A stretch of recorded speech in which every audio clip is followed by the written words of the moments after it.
Now, there is another painting that tells us the story further, where this counter eye becomes a conceptual device of participation in understanding or in enjoying the canvas.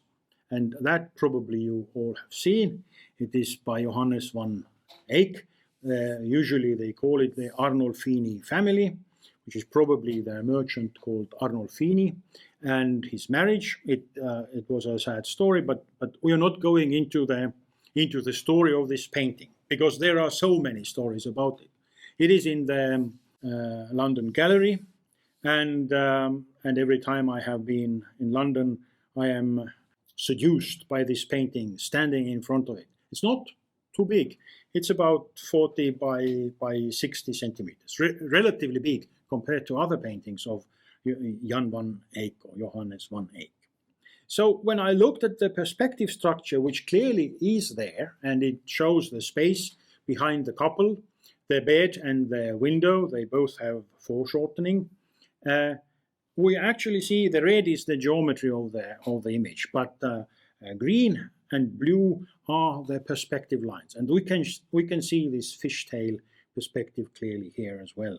So the three horizontal lines with blue actually correspond to the different horizons where the focal point rests in the central image. So it is not accidental. It is surely used, the perspective drawing is surely used as a build-up of the structure for the image. This is how we can see it more clearly. And now, in between these horizons, I think the same effect of the curved surface that our mind tries to pull straight brings this mirror as his aesthetic and geometrical structure closer to us, captivates our attention and makes itself important. And this is what the image is about. It is the spherical mirror surface from behind the couple. So the story that Panofsky is building is that there is the space. We are witnesses of the marriage, and we are outside of the picture plane, which is after Renaissance more and more used in a way. And then the focal point or counter eye actually is this spherical mirror where the whole situation is mirrored from the other side, like the counter eye we have seen with Brunelleschi. And what happens here, which is a interpretation of art historians, is that there is another couple in the doorway as witnesses to this marriage ceremony. And of course that is debatable. And the closer we go with this image, I have a special photograph of it from the gallery I used for one publication, and you can go as close as you want, but it is so abstract already, it is difficult to see what you actually see. And this size of the image is best in a way to support the idea that there is another couple. But what this means actually is that we have a spatial system encoded into the image. We have the space clearly represented on the image that also stretches out from the image. But instead of that couple who witnesses Arnolfini marriage, there should have been the Molbert of Jan van Eyck. He was to stand there. Or if he was doing it by heart, imaginary way he was standing there. And it is exactly that point where we are standing when we are looking at that image. So 3 different slices of time have been pressed together. The moment of the witnesses, the moment of Jan van Eyck actually making the painting, and us standing there, looking at this counter eye as a reflection of ourselves. So like the 3 different horizons that visually come together it is also now the time that has been pushed into this diminishing moment of stretching between, 500 to 600 years already. And every viewer during these 600 years was a part of this time compression in that image due to the geometrical buildup of the space Jan van Eyck was imagining. This counter eye brings us slightly back to the current moment, where definitely all of us have been wondering who is looking at us from the other side of the screen. So many people, like Zuckerberg himself, has covered the eye of the computer, or the camera of the computer, so that the evildoers can't secretly look at us. And the counter eye is there. Last time I was proposing that probably the next big invention would be that the screens will become scanners, or leader type of scanners, and the screens themselves can actually register what is happening in front of the like Tolkien's imaginary spheres of two-sided communication. And then I was just as an experiment, I tried how you can make a selfie with a mirror or with a computer, and it's not that easy. So most of the selfies are probably taken not in front of the mirror, but they have been taken by other people, unless the mirror is clearly there, which then we have two screens in concordance and two screens speaking to each other. And here I have the camera eye and then my phone eye, and after that I can make this double reflected image like Brunelleschi was doing with his painting and imagining himself a clear subject of himself. What conceptually is a kind of side effect of this experiment of optics and description on space on two-dimensional surfaces is that human body is also reduced into a kind of singularity, into this imaginary one point of compression of the whole world in our eye as an abstract point in space and time. So the screens definitely have been there. This is Albrecht Dürer. Probably all of you have seen it. It is this screen that can be opened. It's not just a membrane. One can, in the most clear understanding of positivist science, describe the perspective through the lines in the space and then mark up the coordinates, as it was later done by Descartes. And then one slice of Descartesian space of coordinates has been built up. And I couldn't stop myself adding this picture of yesterday's wired to this lecture, where the screens, the imagospheric screens around us, which just produce the images whether we like it or not. Scott Blue got really angry about it and designed the glasses that will block out the screens. And this is how the wired in an animation shows how all the screens are black, which you look at. I think it's a fantastic innovation, and probably will have a large market to itself. And no one can advertise anything to you without you being there to decide. Very soon, one can imagine that this can be on the lens side or even on the optical nerve side, so one can block oneself off from the ugly world out there. This brings us back to the image. So that was one of the stories going into the build-up of image that we very often do not know that the images possess, because it is hidden in the structure of the perspective, it is hidden in the conceptual structure, and very often we are not even aware that this might be an issue. So there are images that do not possess the perspective structure, not even spatial structure. or let's say the spatial structure is slightly strange. This is an image. One would think that it's a child's drawing, but it is not. It is one of my clients, something like 20, 25 years ago. He brought me this image because it was easier for him not to describe it, but to draw.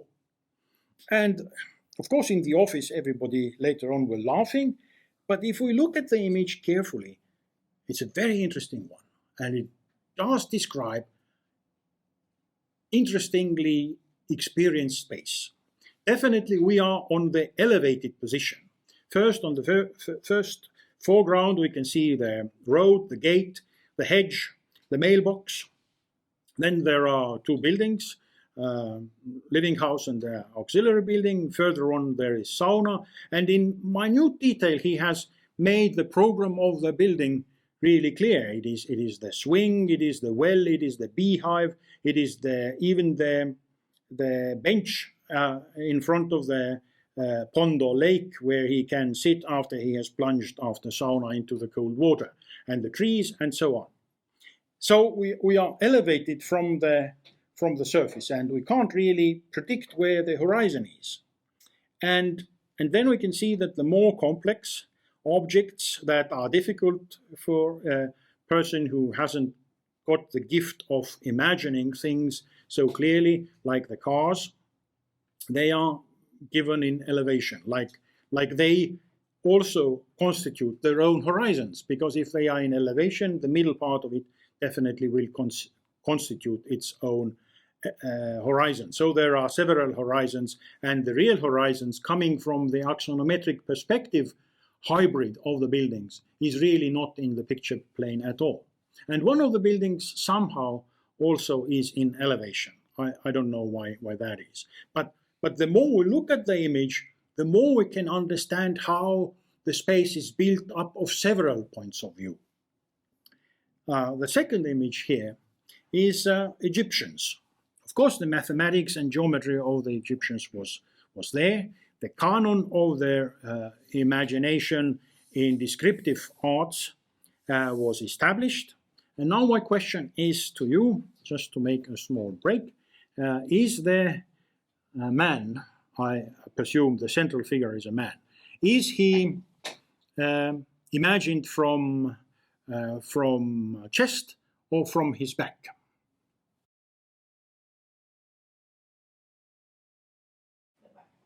It is the back. And the hands definitely show us. Otherwise, the hands would be turned the other way around. I tried it myself, so it's the only possibility that this is the back of it. Yeah, but it is profile. It is elevation. Elevation nickel.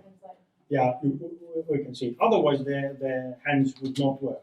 But that, yes? Sorry, I was just going to say the hand of the other person on the shoulder of the character is kind of a weird direction. Yeah, because that looks like the lady is really trying to embrace him from back. And the hand, the thumb is definitely there. And if we can imagine, if it's the back, it's rather difficult to turn your fingers like that. So there is a paradox in this image definitely there.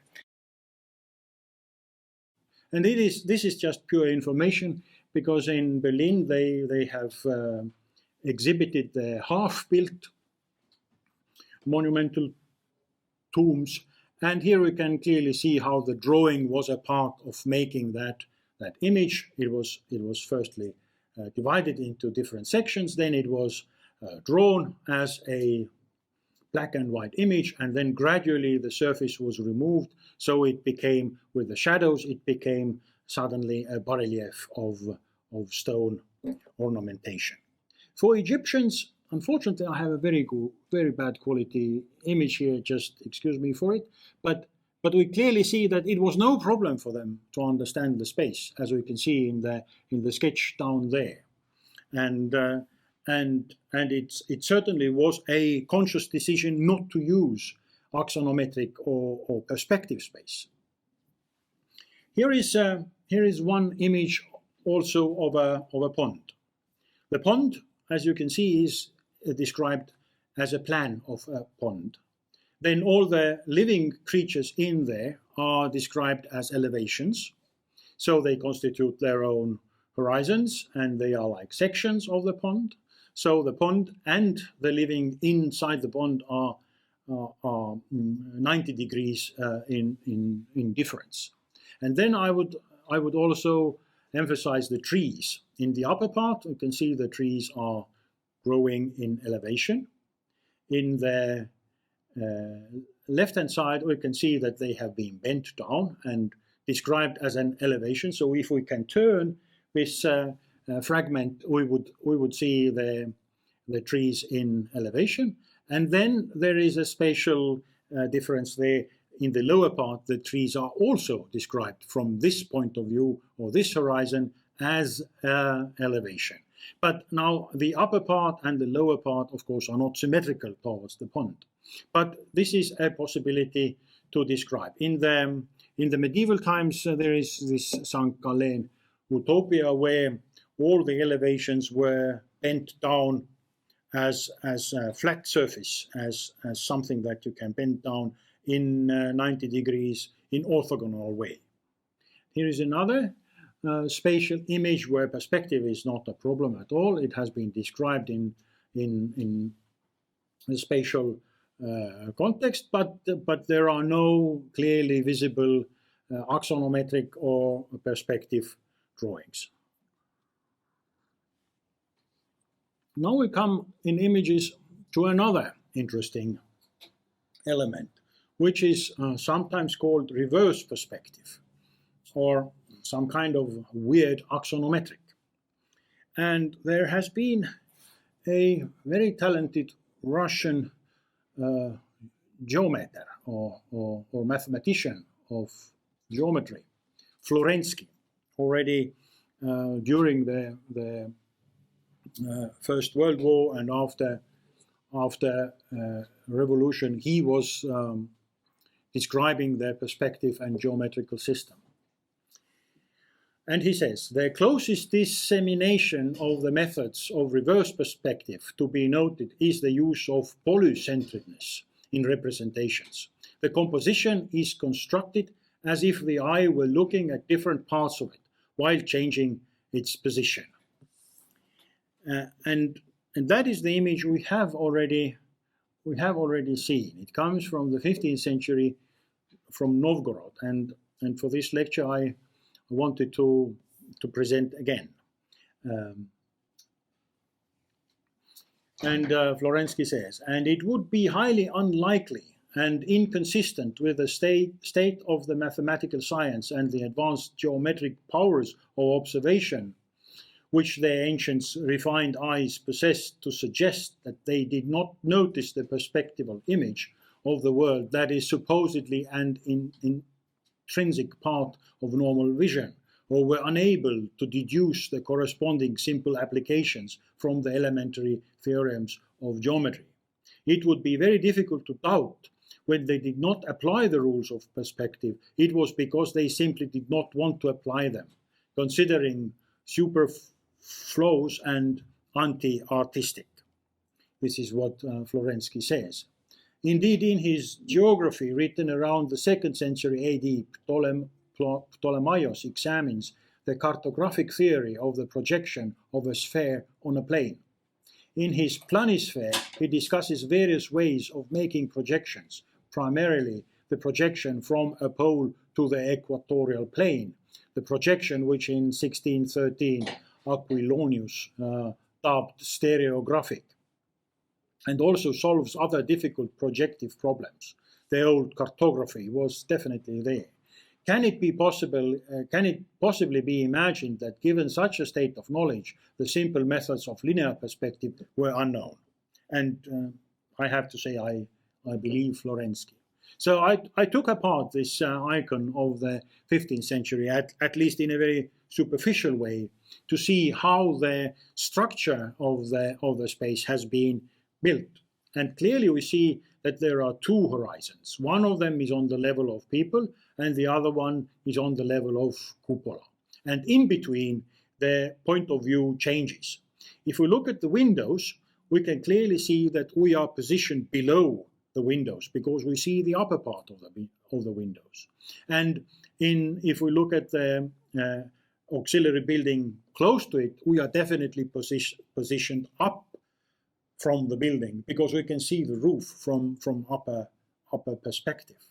The same appears on the other side with one inconsistency, like we can see in all of these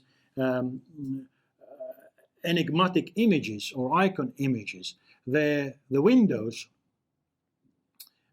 look like are opposite to the windows on the other side, whereas the windows in the lower part are the same as on the left-hand side. So we actually see several horizons and at least 4 different points of view at the same object. And the poetic image that came from the 1886, we can also see that the space has been compressed into 2-dimensional surface, and then this type of specific axonometric of icon painting has been used without really defining the horizons. Or we can do it, but that takes a little bit more time. So I was not that especially interested in it. But definitely the icon tells us several points of view.